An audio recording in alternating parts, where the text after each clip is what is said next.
Assalamu alaikum everybody. Welcome to AJ's short trip to the park. Today I'm joined by the one and only Asif AJ. Assalamu alaikum. How are you, Asif? You okay? Alhamdulillah, I'm good, man. How are you, AJ? I hope you're enjoying the little walk that I've. It's great, man. It's Great great to be with you. Out in the great outdoors as well. Great outdoors. Asif, so there's been a lot happening. Basically, we get a lot of questions asked, and sometimes we've got different ways of responding, and everybody's got their own angles to come from, and so I just basically there's a lot of issues. Some of the issues, right, with the younger generation and the elder generation, there seems to be a gap. How the young and the elder generation that came, how they think, and there's things moving on really quickly. Really quickly, as you know, in Bradford we had change. There's a lot of talk. A lot of the youth got criticized because of Palestine, and also today now we see there's a lot of issues with how do we go about dealing with topics, knife crime, drugs. There's a lot of grooming issues, pedophilia, a lot of stuff that's basically keeping us back, and we're not dealing with it head on. So what's your views of how we, obviously one of the things that I get called out on is, related to we are living in the UK, and what is our identity, who are you, what are you doing here? So the common question is asked, either you are Pakistani or you are British. And then when you go to Pakistan, they think we're foreigners, and when we're here, we are labeled as being too close to Pakistan, and that's what obviously these guys are creating a lot of problems, with in the community. So roughly, I mean, obviously you've got a lot of experience working with young people and in the community. Obviously, we've had a lot of you've had a lot of experience. What would you say? How would you tackle this? Let's move on. MashaAllah.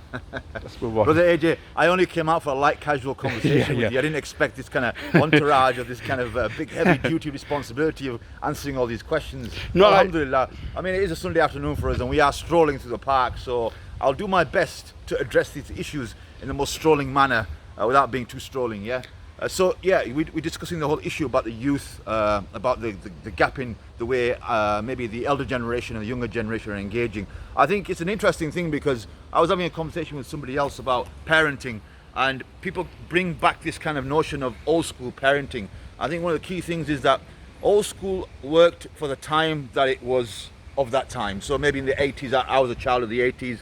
AJ, mashallah, is a bit more kind of like, I don't know, maybe he's a child of the 80s. But our experience then was very different, and what we're facing today are very different dilemmas, very different challenges. So parents of today have to evolve with time, and they have to, our value system remains the same as Muslims. We don't change our value system. So when we say we're old school, we don't mean old school in terms of our styles and our methods of parenting, but rather our value system remains the same. We don't change, we are Muslims. So inshallah that does not change without saying. Assalamu alaikum.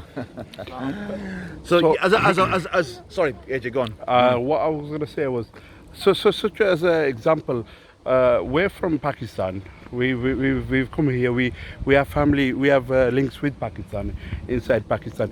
But the issue is that we are not, in the sense that Pakistan represents a state for us, a country where our families originated from, and there's a clash between the Eastern traditional values that they want to, the tribal and the family aspects, the Bradri system, that's what it was known as. Now the youth are facing a new situation where you've got other people saying, look, we need to move on, we need to abandon the Bradri system, we need to abandon these tribal loyalties, and we need to adopt a more fresh thinking on this perspective. From Islam, what can we do? Because everybody's talking about, Islam. In Pakistan, they're talking about Medina Riyasat. So how do we, as Muslims in this country, view what's going on? How do we tackle the generation gap? Because I think, although there is a little bit of blurring of the lines when it comes to the creation of Pakistan, what happened in reality was that there was never a system that was based on Islam in Pakistan. So the gap, there's a loyalty which is based on nationalism. How do we address that? Well, again, AJ, you know, he's going heavy again here, so I'm going to try to do the best that I can with the very little I've got the time guy, I've so I've got him going to boxed keep it as in. brief as possible. Look, I mean, if we're going to use Islam as a benchmark and we're going to use that as a measure for all of our thinking, Let's just go near this tree. Then it's important that we understand what is Islam's view. What is Islam's view to this issue? Do we recognize the notion of a nation state? How do we move forward as a community, as a civilization? Islam has defined for us what entails an ummah or a community. It's not built upon a nation state. It's not built upon a baladri. It's not built upon a qawm or anything like that. These are ideas and concepts that have come pre-Islam or from other civilizations, not from Islam. Islam itself sees us as one body, as one ummah. This is how we need to view our situation. And going forward, all of these kind of isms and ideas and stuff like that, we need to kind of understand what our identity entails. So being a Muslim, how do we view the nation state? Is it something that we ascribe to? Do we see ourselves as a Pakistani? Okay, our families, our parents, they reside there, they've come from there, we have an affiliation there.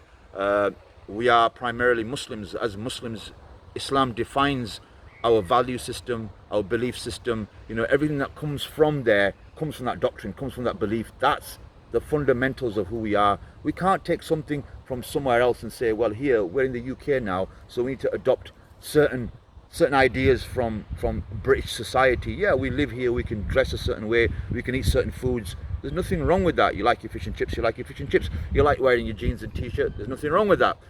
But from an idealistic point of view, it's important that we hold on to our identity as Muslims. We can't have a diluted drink that's watered down, where we say we are Muslims, but a lot of the water coming in there is like the British water that's changing the very fundamentals of who we are and what we believe.